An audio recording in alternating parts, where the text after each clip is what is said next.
कि मुझे तो कोई टर्न अराउंड एक नज़र तो आ रहा है, लेकिन वो टर्न अराउंड कितना परमानेंट होगा, कितना देर पा होगा, इसके ऊपर सवालात हैं।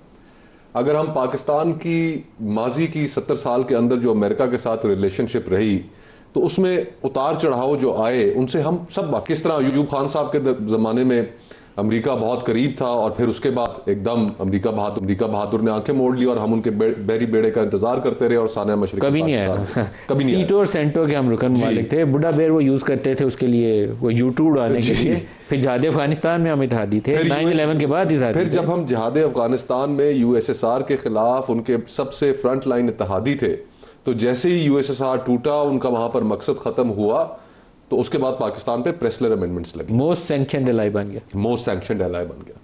फिर इसी तरह परवेज मुशर्रफ साहब का दौर था, जब फिर अमेरिका को हमारी जरूरत पड़ी अफगानिस्तान में, तो हम बहुत करीब रहे और नॉन परमानेंट नेटो एलाई भी बन गए, मेजर नॉन नेटो जी एलाई। हाँ। और फिर उसके बाद हमने वो वक्त भी देखा कि जब अमेरिका ने फिर पाकिस्तान को भुला दिया और वहाँ पर जो ट्रंप साहब की जो पहला टेन्योर था एज प्रेसिडेंट, तो उसके अंदर उन्होंने पाकिस्तान के बारे में बड़ी सख्त खरी खरी सुनाते थे ट्वीट्स की। तो अभी ये जिसको हम न्यू बिगिनिंग कह रहे हैं, ये एक फेज है।